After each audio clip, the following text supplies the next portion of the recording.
귀로 듣고 눈으로 보는 공포라디오 미스테리 굿!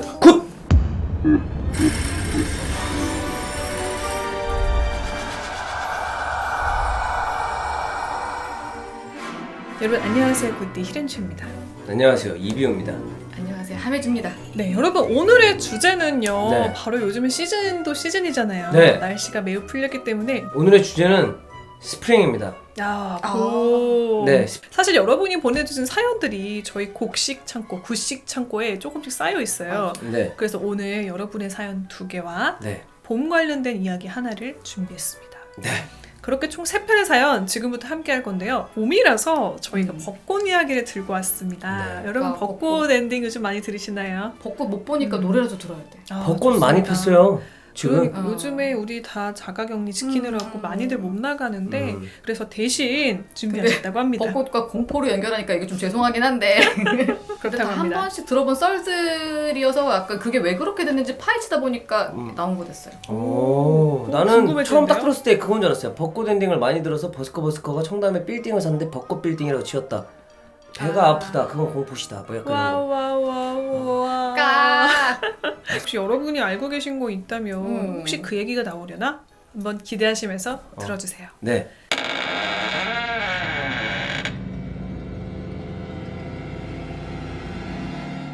이게 전설일 뿐이니까 가벼운 마음으로 들어주시길 바랍니다. 전설 첫 번째.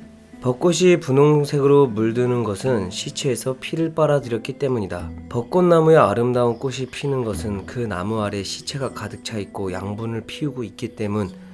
1928년 발표된 벚꽃나무 밑에는 이라는 단편 소설 외에도 일본 소설에도 종종 등장한다고 하는 이 썰의 기원은 아마 예전의 시체 처리 방식 때문일 것입니다. 화장이 일반적으로 되기 전 아주 옛날의 시체 처리 방법은 매장이었다. 우연히 벚나무의 둥치에 시체가 버려지고 있었고 시체는 서서히 뿌리에서 헛되이 죽어가고 다음에 그 벚꽃의 나무는 멋진 꽃을 피웠다. 그런 우연이 누적이 되면서 어느새 시신은 벚나무 아래에 안장되게 되었다고 한다. 이 밖에도 벚꽃나무는 묘지나 전장 유적에 많이 자라고 있다고 한다. 전설 두 번째입니다. 옛날에는 벚꽃은 죽음과 사물의 끝에 이미지가 있었다. 일본 에도 시대까지만 해도 벚꽃의 계절에 결혼을 하면 재수가 나쁘다고 피했던 경우가 있었다고 한다. 변심의 의미가 있어 결혼식에는 더더욱 사용하지 않았다. 전설 세 번째. 뜰에 심으려고 하면 집이 돋보이지 않는다. 벚꽃나무를 집 마당에 심으면 집이 번성하지 못한다고 한다. 학교나 공원이라면 문제가 없지만 역시 부정적인 이미지 때문에 집에는 심으려 하지 않는다. 심으면 집안이 기운다고 믿는다. 전설 네 번째. 벚나무의 둥치에 귀신이나 영혼이 살고 있다. 그리고 벚꽃 관련 꿈의 의미. 벚꽃이 지는 모습이 꿈에 나오면 소중한 연인과의 이별이나 전근 등 환경의 변화가 있을지도 모른다. 경제에 큰 타격이 발생할 위험성이 있다. 즐거운 꽃놀이를 하고 있다면 내 마음이 설레는 시간은 그리 오래가지 않는 것을 의미한다. 운이 하강하거나 침체기에 들어간다. 벚꽃나무가 부러지는 것을 보는 꿈은 큰 트러블이 발생하고 고생이 시작될지도 모른다. 예측할 수 없는 문제로 인해 심신이 피곤해져 간다. 벚꽃의 그림 꿈은 전근, 이사, 전직 등으로 소중한 사람과의 이별이 있을지도 모른다. 거리가 멀어진다고 계속하기 어렵게 되어 결과적으로 이별이 되는 가능성이 높다. 네, 이렇게 제가 쭉 벚꽃의 전설을 읽어드렸습니다. 우와, 되게 새로운 이야기를 많이 알게 됐어요. 네, 특징적인 부분들을 네. 좀 많이 연결시켜서 전설이 탄생되지 않았나 싶어요. 저는 우와. 지나가는 말로 벚꽃이 왜 저렇게 분홍색 띠는 줄 알았는데 누가 저거 다 핏물이 들어서 그런 거야 이렇게 누가 지나가는 말로 한번 했었어요. 네. 찾아보니까 그게 진짜 일본이 벚꽃이 국화잖아요. 있더라고 썰이. 그러니까 그 전쟁 시기 때 그 벚꽃나무 둥치라고 해서 두꺼운 나무들 뿌리 밑에 시체를 다 갖다 묻었는데 그게 그렇게 하면서 예쁜 꽃이 피었다. 뭐 그런. 아니 근데 우리 체리 블러썸 일본에만 있는 꽃 아닌데 일본으로 가서 약간 좀 침침해진 것 같아요. 이미지가 꽃이. 되게 퇴색됐어. 진짜. 네, 이렇게 흥미로운 벚꽃에 관련된 이야기였는데요. 여러분 혹시 알고 있었던 전설 있으신가요? 나무나 꽃에 관한 전설이면 좋을 것 같아. 식물 특집. 진짜 너무 재밌다. 그때도 막 영생이래가지고 동물 이거 한번 달아달라고 사슴 어. 같은 거 맞아요. 준비하겠습니다. 좋습니다. 동식물 특집. 자, 그 출발은 벚꽃으로 되게 과학 시간 같다. 생활. 그러니까 함께 하겠습니다. 촬영은 에버랜드 동물원에서. 좋다. 동식물 특집은 남산식물원 이런 데 있잖아. 야외에서 그 식물과 함께 하는 것도 새소리 들으면서. 코로나가 빨리 종식되기를 바랍니다. 두 번째 사연부터는 여러분의 사연입니다. 약간 말투 하매준님 같았어. 여러분의 사연입니다. 함께 하시죠.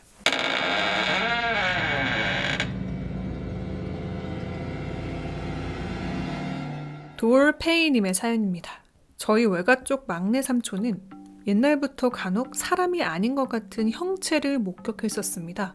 첫 번째 이야기는 삼촌께서 젊은 시절에 어느 반지하에 위치한 식당에서 서빙 아르바이트를 하셨을 때 이야기입니다. 하루는 삼촌께서 손님도 없고 해서 앉아서 쉬고 계시는데 입구에서 까만 정장 차림에 피부가 창백한 흰 남자가 정말 발소리 하나 들리지 않고 스르륵 들어오더랍니다. 삼촌이 그 모습을 보고 어서 오세요 라고 하며 다가가자 그 남자는 그 자리에서 그냥 없어져 버렸다고 합니다. 근데 보통 식당들은 출입문이 열리고 사람이 들어오면 문 위쪽에 풍경을 달아서 소리로 반응할 수 있도록 많이 해놓죠. 생각해보니 그 소리도 들리지 않았다고 합니다. 다행히 그 후에 별일이 있거나 하지는 않았대요. 두 번째 이야기는 저희 막내 삼촌은요. 위에 나이 터울이 많이 나지 않는 둘째 삼촌이 한 분 더 있습니다. 한 번은 삼촌 두 분이서 늦은 새벽에 산에 약수를 뜨러 가셨대요. 약수 터로 가는 산 터울길을 걸어가며 살펴보니 시간이 많이 늦어서 그런지 주변에 사람이 한 명도 없었다고 합니다. 그렇게 한참 길을 걸어가는 도중 막내 삼촌께서 한 바위 위에 어떤 할아버지 한 분이 앉아 계신 걸 보고 둘째 삼촌에게 이 늦은 시간에도 산에 사람이 있네 라고 이야기를 하자 둘째 삼촌이 어디? 라고 물어봤답니다. 그래서 할아버지가 앉아 계시던 바위를 가리키며 저기 라고 보니 그 짧은 찰나에 바위에 앉아있던 할아버지가 없어졌다고 해요. 마지막 이야기는 저희 막내 삼촌이 신혼생활 도중 겪은 이야기입니다. 막내 삼촌은 시골집에서 신혼생활을 하고 지내셔서 더운 여름에는 외부에 있는 대문은 잠가두고 집안 방충망만 닫고 문은 열어두고 잠을 자는 일이 많았습니다. 그날도 그렇게 문을 열어두고 잠을 자던 도중 왠지 모르게 갑자기 눈이 떠지더랍니다. 비몽사몽한 상태에서 열어놓은 문 밖을 쳐다보는데 웬 조선시대 선비 차림 같은 옷을 입은 창백해 보이는 남자가 문 앞에 서서 삼촌을 바라보고 있었습니다. 너무 놀란 삼촌은 소리도 나오지 않고 눈만 질끈 감고 자는 척을 하셨대요. 그러던 중 옆에서 같이 주무시던 외숙모가 내 쪽 보고 자 라고 하여 몸을 돌아 누웠는데 옆에 누워있던 건 외숙모가 아닌 선비 차림의 그 창백해 보이는 남자였다고 합니다. 너무 놀란 삼촌은 뒤로 움찔하여 문턱에 어깨를 부딪힌 것까지만 기억을 하시고 그 이후의 일은 기억이 나지 않는다고 하십니다.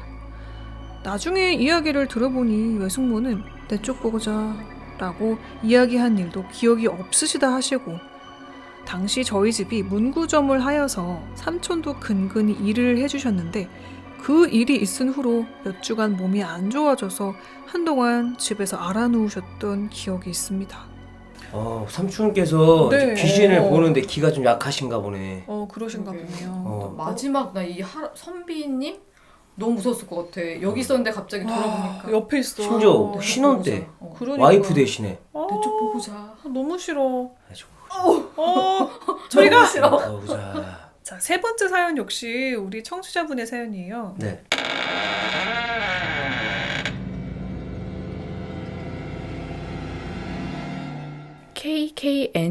KKN0213님의 사연. 대학교 때 저는 연극 동아리에서 활동했습니다. 오래된 동아리여서 선배님들한테서 극장 귀신 이야기를 들어왔습니다. 공연 연습하면서 모이면 귀신 이야기도 많이 하고 선배님들이 겪었던 이야기도 많이 나누곤 했습니다. 어느 공연 연습날 2학기 워크숍이라 추웠던 늦가을 초겨울 정도였어요. 저희가 그 당시 연습하던 곳은 정말 오래된 건물에 정말 넓은 평평한 공간이었는데 동아리마다 대관을 하여 사용하는 곳이라 어수선하고 오래된 가구 같은 것도 있었어요. 낡은 소파에 책상 옆에는 큰 나무 합판 같은 게 놓여 있고 책상 위엔 거울도 놓여 있고 한 구석에는 검정색 커튼이 생뚱맞게 걸려 있는데 얼마나 관리가 안 되어 있는지 커튼 천을 지지하는 봉이 휘어서 끝에만 대롱대롱 달려 있었습니다. 저희는 그 당시 연습실 몇 바퀴 뛰었는데 제 뒤에 있던 선배님이 갑자기 비명을 질러서 같이 달리던 20명의 사람들이 다들 식겁을 했습니다. 그 언니 말, 저 커튼 쪽에 어떤 남자가 있는 거 못 봤어? 분명 방금 뛸 때 있었는데 지금 없어. 저희는 언니가 거짓말한다고 연기하지 말라고 막 그런 분위기였습니다. 다음 장면 연습을 하는데 책상을 기점으로 소파 쪽은 연출님이 앉아서 배우들이 연습하는 공간이었고 다른 공간은 저희끼리 작품 이야기를 하는 공간이었지만 잡담을 했어요. 우리는 그 언니가 본 남자에게 관심을 가졌고 그 언니는 진짜로 있었다며 완전 아무도 못 본 거냐고 되게 억울해했습니다. 서로 의아해하고 무서워하던 찰나 그 검정색 커튼이 갑자기 툭 떨어지는 겁니다. 가뜩이나 커튼 쪽 이야기를 하는데 누가 잡아당기지도 않은 게 갑자기 떨어지니까 장면 연습하는 배우 제외하고 다들 소리 지르고 누군가 귀신 이야기를 하면 귀신이 이 자리에 있다고 하잖아 라고 말하는 순간 그 책상 쪽에 잘 놓여져 있던 거울이 갑자기 떨어져 산산조각이 났습니다. 그 당시 연출을 하던 선배님도 극장 귀신이 맞는 것 같다고 그러고 모두 공포에 떨고 있을 때 한 선배님이 치킨과 닭똥집 튀김을 사오지 않았더라면 두 번 다시 그 공간에 들어가지 못했을 겁니다. 되게 몰입해서 읽었는데 네, 엔딩이 네, 참 마음에 엔딩이. 드네요. 닭똥집 튀김 나오면서 다시 갈 수 있었다는 네. 해피엔딩. 다행이네. 네, 우리 방송의 매력이지 뭐 단짠. 그러니까. 네. 근데 극장 귀신이 있긴 있었나 봐. 계속 뭐가 많네. 진짜 극장이랑 그 영화 촬영장, 그 음. 녹음실 이런 데 진짜 특히 많다고 하잖아요. 맞아 네. 맞아.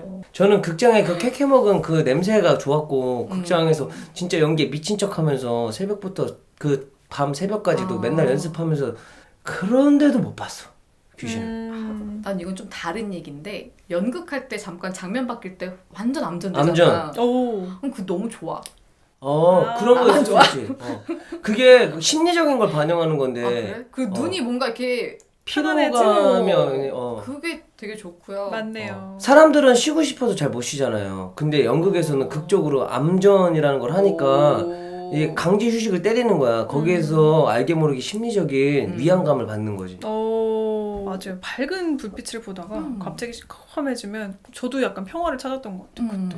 사실 배우들은 암전일 때 제일 바쁜데 막 옷 그치, 갈아입고 그치, 막 그치. 소대 바꾸고 뭐 설치 바꾸고 막 이게 제일 바쁜 이럴 때 이제 시간인데 관객들은 힐링을 하는 거죠. 맞아요. 저 옷들게 한번 고치고. 그러니까. 네. 자, 이렇게 3편 봄맞이 사연토리 여러분의 사연과 그리고 벚꽃에 관련된 흥미로운 전설까지 함께했습니다. 자, 여러분 어떻게 들으셨는지 댓글 기다리고 있겠습니다. mylazybo.ok 으로 여러분의 사연도 기다립니다. 네, 저희는 여기서 인사드릴게요. 네. 지금까지 굿디 히덴 최기였고요. 이비우였습니다. 하와이 매점 주인이었습니다. 여러분 네. 안녕히 계세요. 여러분 나가지 못하는 요즘 시국에 너무 힘들어하지 마세요. 여러분들에겐 저희가 있잖아요. 그럼요. 네. 안녕. 안녕. 미스테리 굿은 여러분의 사연을 기다립니다. 어디 가서 말하기 어려웠던 괴기한 경험, 친구에게 들은 귀신 이야기, 트라우마로 남은 정체 모를 형체 목격담, 혹은 귀신보다 무서웠던 사람 이야기도 좋습니다.